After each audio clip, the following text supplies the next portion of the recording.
बिस्मिल्लाहिर्रहमानिर्रहीम, अस्सलाम वालेकुम नाज़रीन इकराम, मैं हूं मखदूम शाहबुद्दीन और आप देख रहे हैं मेरा फेसबुक और यूट्यूब चैनल। उम्मीद करता हूं आप सब लोग बखैर व आफियत होंगे और जहां भी होंगे अपने अहले खाना समेत खुश भी होंगे और महफूज भी। नाज़रीन इकराम, गेम पड़ चुकी है और इमरान खान आग में कूद पड़े हैं। इमरान खान ने वो आखिरी पत्ता जो है वो इस वक्त फेंक दिया है जो इमरान खान साहब के हाथ में था, और इमरान खान साहब ने भी इस वक्त यूं लग रहा है कि वो जो एक multi pronged strategy Imran Khan साहब के लिए है कि एक जानिब शिकंजा कसा जाए, एक जानिब रगड़ा लगाया जाए, तो उसके साथ ही साथ मुज़ाकरात और दीगर ऑप्शंस को भी एक्सप्लोर किया जाए। तो क्यों ना इमरान खान साहब की तरफ से भी ऐसा ही हो। सुप्रीम कमांडर को तो ललकार जो दी गई इमरान खान साहब की तरफ से कल, आज इमरान खान साहब इस मामले को एक स्टेप आगे लेकर गए हैं। और टाइमिंग को अगर देखा जाए, वकला तहरीक, वकला की तरफ से कन्वेंशन और ये सब कुछ, इस सब में इमरान खान साहब की जो सुप्रीम कोर्ट के अंदर इमरान खान साहब ने आज एक मास्टर स्ट्रोक खेला है, ये बहुत ज्यादा मानीखेज है। इसके साथ ही साथ सुप्रीम कोर्ट ऑफ पाकिस्तान में भी एक बॉम्बशेल फटा है और एक खौफनाक स्कैंडल जो है उसने सर उठाया है। ये खौफनाक स्कैंडल क्या है, इस पर भी बात करते हैं। जस्टिस काजी फाइज ईसा, जो कि नामजद चीफ जस्टिस हैं, उन्होंने चीफ जस्टिस बनने से पहले ही एक बड़ा काम भी कर दी है और कार्रवाई जो है वो इन्होंने डाल दी है। अब ये कार्रवाई क्या है, इसे भी डिस्कस कर लेते हैं। सबसे पहले नाज़रीन इकराम, मैं आपको ये बता दूं कि सुप्रीम कोर्ट ऑफ पाकिस्तान जो है वो इस वक्त मरकज़ निगाह है। एक जानिब तो सदर मुमलिकत भी मरकज़ निगाह है। पहली चीज तो ये खत्म हो गई कि सदर मुमलिकत आरिफ अलवी घर जा रहे हैं। वो अपनी 5 साल मुद्दत पूरी करके इस्तीफा दे देंगे, क्योंकि उन्हें निकालने का कोई प्रोसेस है नहीं, उन्हें निकाला जा नहीं सकता। सदर खुद चले जाते तो that would have been a very different story. लेकिन सदर मुमलिकत के पास आइन ये इजाजत उन्हें देता है, ये इख्तियार है कि वो अपने जानशीन के आने तक वो अपने ओहदे पर रह सकते हैं, और उन्होंने ओहदे पर रहने का फैसला कर लिया हुआ है। सदर इस जगह पर खड़े हैं। सदर मुमलिकत आरिफ अलवी ने इलेक्शन कमीशन को खत लिखा। उससे पहले खबर आई कि डीजी ISI की मुलाकात हुई। उसके 1 घंटे बाद ही उन्होंने चीफ इलेक्शन कमिश्नर को 90 दिन के अंदर इंतखाबात की डेट देने के हवाले से बुला भेजा। वो नहीं आए, मैसेज कम्युनिकेट हो गया। उसके बाद सदर मुमलिकत से आर्मी चीफ और डीजी ISI की एक मुलाकात हुई। उस मुलाकात के हवाले से बहुत सी चहमक गोइयां हुई। बहुत से ऐसे साफी जो खुद को फौज का बड़ा वेल विशर और खुद को ये बारीक वारदाती होते हैं, उन्होंने हर तरह की बात की कि सदर को कह दिया गया। और उन दिनों में एक्सपेक्टेड था कि प्रेसिडेंट ऑफ पाकिस्तान की तरफ से इलेक्शंस की डेट आ सकती है। इलेक्शंस की डेट आती, मामला सुप्रीम कोर्ट जाता। सदर आज भी इलेक्शन की डेट दे दें या 15 दिन बाद इलेक्शन की डेट दे दें, बेशक काजी साहब हो चीफ जस्टिस, उनके लिए भी एक बहुत बड़ा इम्तिहान होगा, क्योंकि इलेक्शन कमीशन की भी इंतखाबात की एक डेट होगी, सदर की तरफ से भी इंतखाबात की एक डेट होगी। एक जानिब इलेक्शन एक्ट के अंदर तरमीम होगी, एक एक्ट होगा, एक तरफ आइन होगा। उसे अगर जस्टिस काजी फाइज ईसा या कोई भी जज साहब भारी कर देते हैं एक्ट को, तो वो एक मुल्क के अंदर निजाम ही दरहम बरहम हो जाएगा, कोई भी ऐसा कर नहीं सकेगा। तो सदर के हाथ में एक बड़ा हथियार था। लेकिन उसके बाद सदर साहब थोड़ा सा पीछे हटे। जो दुरानी साहब मुशर्रफ दौर के अंदर वजीर इत्तलात भी थे, वो जो सदर साहब से कल मिले, मैंने आपको उस हवाले से भी बताया और अब तस्दीक हो चुकी है कि एस्टैब्लिशमेंट के अंदर एक मल्टी प्रॉन्ग्ड स्ट्रैटेजी है कि एक जानिब खान साहब के खिलाफ इकदाम मुकम्मल तौर पर चल रहे हैं, लेकिन वहीं दूसरी जानिब बातचीत से मसाइल हल करने की जो पॉसिबिलिटीज हैं, उन पॉसिबिलिटीज को भी डिस्कस किया जा रहा है और उन्हें भी एक्सप्लोर किया जा रहा है। आर्मी चीफ और डीजी ISI की मुलाकात उसी सिलसिले की पहली कड़ी थी, और दुरानी साहब अब जो एक नई मुलाकातों का सिलसिला चला रहे हैं, सदर से मिले हैं, वो भी उसी सिलसिले की कड़ी है।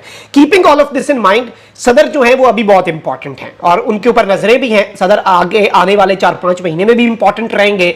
किसी भी शख्स को वो प्रेसिडेंशियल पार्डन भी दे सकते हैं और इलेक्शंस की डेट देने वाला जो डंडा है वो भी सदर के हाथ में है, आइन का डंडा, और आइन और कानून के मुताबिक जो एक इख्तियार उनके हाथ में है। अब वो डंडा चला देते हैं, रंदा फेर देते हैं, तो फिर एक कहानी मुख्तलिफ हो जाएगी।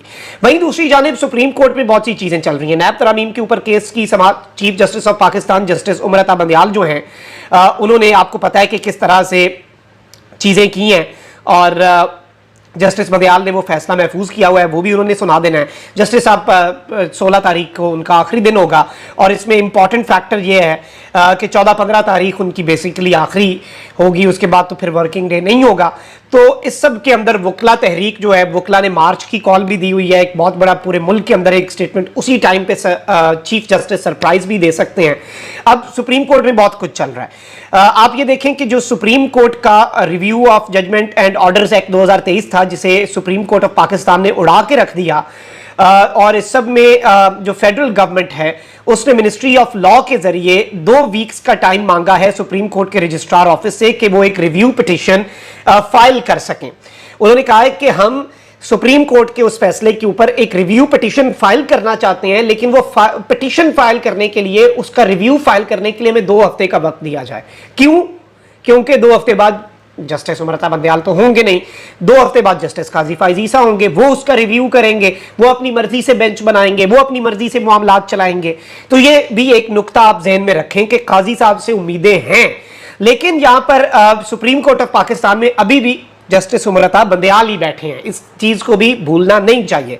साबिक वजीर आला पंजाब और पाकिस्तान तहरीक इंसाफ के सदर परवेज इलाही की अहलिया ने लाहौर हाईकोर्ट के फैसले के खिलाफ सुप्रीम कोर्ट में अपील दायर कर दी है। दरखास्त में निगरान पंजाब हुकूमत, सेक्रेटरी दाखिला पंजाब और IG पंजाब को फरीक बनाया गया है। दरखास्त में मौक़िफ़ इख्तियार किया गया है कि लाहौर हाईकोर्ट ने परवेज इलाही की दरखास्त को गैर मौसर होने की बुनियाद पर निपटा दिया। परवेज इलाही की रिहाई के अहकामात के बावजूद उन्हें दोबारा गिरफ्तार किया गया। हाईकोर्ट ने परवेज इलाही की गिरफ्तारी से मुतल्लिक हकाइक का जायजा नहीं लिया। अपील में सुप्रीम कोर्ट से परवेज इलाही की रिहाई और आइंदा किसी भी मुकदमे में गिरफ्तारी से रोकने की इस्तदा भी कर दी गई है, यानी मामला सुप्रीम कोर्ट में है। अब इमरान खान साहब ने जो कश्तियां जलाई हैं, इमरान खान साहब ने जो दरखास्त दी है, अब एक बड़ा क्लियर मैसेज जो है वो कम्युनिकेट हो गया है ताकतवरों को भी कि इमरान खान साहब की पोजीशन क्या है। जो इंपॉर्टेंट इकदाम खान साहब ने उठाया वो ये है कि चेयरमैन PTI इमरान खान ने आर्मी एक्ट और ऑफिशियल सीक्रेट एक्ट में तरामीम को सुप्रीम कोर्ट ऑफ पाकिस्तान में कर दिया जी चैलेंज। चेयरमैन PTI की जानिब से आईनी दरखास्त सुप्रीम कोर्ट में 184(3) के तहत दायर की गई है और ये आईनी दरखास्त constitutional petition advocate Shoaib Shaheen ने दायर की है, जिसमें विफाक, सदर, वजारत दाखिला और सेक्रेटरी कौमी असम्बली को फरीक बनाया गया है। दरखास्त में मौक़िफ़ इख्तियार किया गया है कि ऑफिशियल सीक्रेट एक्ट और आर्मी तरमीमी एक्ट बुनियादी इंसानी हुकूक से मुतसादिम हैं, यानी ये बेसिक फंडामेंटल ह्यूमन राइट्स जो हैं उनसे मुतसादिम हैं, उनसे कोलाइड कर रहे हैं। ऑफिशियल सीक्रेट एक्ट के तहत खुफिया इदारों को बगैर वारंट किसी भी घर में घुसकर तलाशी लेने का इख्तियार देना गैर आईनी है, अनकॉन्स्टिट्यूशनल है। दरखास्त में कहा गया है कि सदर मुमलिकत सोशल मीडिया पर वजाहत कर चुके हैं और उन्होंने दोनों कवानीन की मंजूरी नहीं दी। दरखास्त में इस्तदा की गई है कि ऑफिशियल सीक्रेट एक्ट तरमीमी एक्ट जो है 2023 का आइन के आर्टिकल 8 से मुतसादिम है, जिसके मुताबिक कोई भी कानून जो बुनियादी हुकूक से मुताबिकत नहीं रखता या उसकी तनसीख करता है उसे कलअदम करार दिया जाएगा।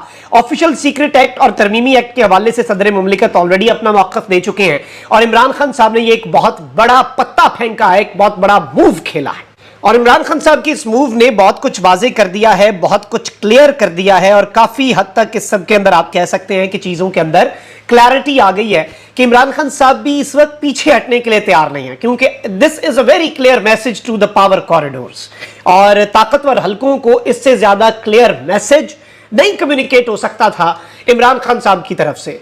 और वो जो बार्गेनिंग, मुज़ाकरात और हर चीज, मुज़ाकरात चलेंगे लेकिन जैसे दूसरी साइड है ना, वो मुज़ाकरात चला रही है लेकिन साथ अपने पत्ते जो हैं या अपना जो मसल्स जो शो किए जा रहे हैं वो भी साथ साथ हो रहा है ना काम, दोनों चीजें पैरेलल चल रही हैं। तो इमरान खान साहब भी यूं लग रहा है कि उन्होंने भी कहा है कि फिर ऐसे है तो ऐसे ही सही और दोनों चीजें पैरेलल चलाई जाएं। सदर मुमलिकत से कल ही मुतालबा कर दिया कि सदर साहब 90 दिन में इंतखाबात करवाएं, 90 दिन में डेट दें। अगर आप डेट नहीं देंगे तो आप आइन शिकनी करेंगे। आप लोगों के बुनियादी हुकूक जो आइन ने आपको जिम्मेदारी दी है कि वो बुनियादी हुकूक जो है लोगों के प्रोटेक्ट करें, आप उन बुनियादी हुकूक के प्रोटेक्शन के अपने फरीजे में नाकाम हो जाएंगे। और ये मैसेज कोई प्राइवेटली नहीं सदर साहब को कम्युनिकेट हुआ, सदर साहब को अवामी कटहरे में लाकर PTI की कोर कमेटी ने करारदाद पास करके ठप्पा लगाया। ये चीज समझें, ये नुक्ता समझें। तो खान साहब, चीफ जस्टिस और सदर दोनों का इससे बड़ा इम्तिहान और क्लियर के पता तो लगे ना कि तारीख के किस साइड पे आप खड़े हैं। और ये जो इमरान खान साहब ने पब्लिकली आर्मी एक्ट, तरमीमी एक्ट और ऑफिशियल सीक्रेट एक्ट भी और दूसरी साइड पर ये भी, इन दोनों के हवाले से क्लियर पोजीशन लेना, ये क्लियर मैसेज है। एक जानिब तो इम्तिहान है ये चीफ जस्टिस और सदर मुमलिकत का, लेकिन क्लियर मैसेज है ताकतवरों को, क्योंकि ऑब्वियसली जो इस वक्त प्लान्स हैं उनके एग्जीक्यूशन में 90 डेज में इलेक्शन नहीं है उस प्लान के मुताबिक, जो एक इकोनॉमिक रिवाइवल और वो सारी चीजें भी हैं। तो उस सब के अंदर भी ये सवाल पैदा होता है। अच्छा भाई, दूसरी जानिब अब नए स्कैंडल्स भी जन्म ले रहे हैं। जस्टिस काजी फाइज ईसा साहब जो है नामजद चीफ जस्टिस हैं, इन्होंने अपनी हल्फ बर्दारी के बाद साथी जजेस को इशाइये की दावत भी ऑलरेडी दे दी है और ये 16 सितंबर को अपनी मुद्दत मुलाजमत पूरी करने के बाद जस्टिस बंदयाल जब रिटायर होंगे, जिसके बाद सुप्रीम कोर्ट के सीनियर तरीन जज और साबिक chief justice Balochistan high court और नामजद चीफ जस्टिस पाकिस्तान जस्टिस काजी फाइज ईसा उनकी जगह पर पाकिस्तान के चीफ जस्टिस का, मुंसिफ आला का मनसब संभालेंगे। जस्टिस काजी फाइज ईसा ने हल्फ बर्दारी के बाद साथी जजेस को रात के खाने पर इशाइये पर दावत भी दे दी है। जस्टिस काजी फाइज ईसा की जानिब से इशाइये की दावत 17 सितंबर के लिए दी गई है, जिसमें मौजूदा chief justice of Pakistan justice Umar Ata Bandial को भी मदऊ किया गया है। यह चीज इंपॉर्टेंट है। काजी साहब एक फ्रेश स्टार्ट लेना चाहते हैं, लेकिन वो कोई धड़ेबंदी को आगे लेकर नहीं चलना चाहते जिस धड़ेबंदी को उन्होंने जस्टिस उमर अता बंदयाल की राह की रुकावट बनाया हुआ था। अब इस सब के अंदर इवन ये भी खबर आई और ये भी दावे किए जा रहे हैं कि जस्टिस उमर अता बंदयाल तो कुछ जूनियर जजेस को हाईकोर्ट से उठाकर ले आए, उन जजेस को वापस भेजा जा सकता है हाईकोर्ट, यानी सुप्रीम कोर्ट के जज को डिमोट किया जा सकता है और वहां से फिर सीनियर मोस्ट लोगों को ऊपर लाया जा सकता है सुप्रीम कोर्ट में। अलबत्ता सीनियर मोस्ट का क्राइटेरिया ही नहीं है, मेरिट है, उसमें रिपोर्ट्स बनती हैं, फैसला होता है, कमेटी बैठती है, वरना तो कमेटी ने बैठे, ऑटो का प्रोसेस हो, ऑटो पे सब कुछ चले ऑटोमेटिक। अब जो हसनात मलिक साहब एक सीनियर रिपोर्टर हैं जी, ये कोर्ट को देखते हैं, तो इन्होंने कहा है कि जी ये अपेरेंटली अब जो खबर बनाई जा रही है ना कि इन्होंने हम ख्याल जजेस पर बम गिरा दिया और पिछले 4-5 माह में जितनी प्रॉक्सी पिटीशन सुप्रीम कोर्ट में दायर हुई उनका पोल खोला है और कह रहे हैं कि जी ये जो पिटीशन सुप्रीम कोर्ट में दायर होती थी ये जजेस ड्राफ्ट करके मुद्दई को देते थे, मुद्दई ढूंढते थे, उसे कहते थे कि हमने ये पिटीशन, जज ने लिख ली। ये बहुत बड़ा एलिगेशन है वैसे जजेस पर, इसकी इन्वेस्टिगेशन करें ना कि ये कह रहे हैं कि इस स्कैंडल के अंदर, अब आप राना सनाउल्लाह साहब की बात देखें कि उन्होंने कहा कि सारी ऑडियोज दुरुस्त थी, अब आके वो ये बात कर रहे हैं। ये काजी साहब का कहीं काम तो नहीं आसान कर रहे, काजी साहब को बुनियाद तो नहीं फराम कर रहे। अब ये कह रहे हैं कि जो हम ख्याल जजेस थे, यानी अपेरेंटली इनका कहने का मतलब है जस्टिस उमर अता बंदयाल के साथ जो खड़े हुए डटे हुए जजेस हैं वो पिटीशन ड्राफ्ट करते थे, वो मुद्दई ढूंढते थे, वो खुद वकील ढूंढ के करके मुद्दई को देते थे और अब वो कहते थे ले आओ हमारी अदालत में, हम कर देंगे इस पर फैसला। अब ये जो चीजें हैं, क्या ये सब कुछ chief justice of Pakistan justice Umar Ata Bandial को एक सटल तरीके से, इनडायरेक्ट तरीके से मैसेज देना इसका मकसद है कि चीफ जस्टिस साहब जाते जाते कोई सरप्राइज ना दीजिएगा, जाते जाते कोई खड़ाक ना कर दीजिएगा। वैसे चीफ जस्टिस साहब भी ना आधा खड़ाक करते हैं, अब वो जो आधा खड़ाक है वो और ज्यादा काम खराब करता है। मतलब आप फैसले भी देते हैं लेकिन फिर आप उन फैसलों पर इंप्लीमेंटेशन पर स्ट्रॉन्ग स्टैंड नहीं देते। इवन बुकला ने अगले दिन ये बात कही ना कि चीफ जस्टिस साहब लेते स्टैंड आप, यार हम आपके पीछे खड़े होते। तो जस्टिस उमर अता बंदयाल साहब जो है ना, उनका आधा खड़ाक जो है ना वो अभी तक किसी को समझ नहीं आया। खड़ाक है तो फिर वो पूरा होता है या फिर वो होता नहीं है। ये आधा जो है ना उसकी समझ वैसे ज्यादा आती कोई नहीं है। अपना बहुत ख्याल रखें। अल्लाह निगहबान पाकिस्तान।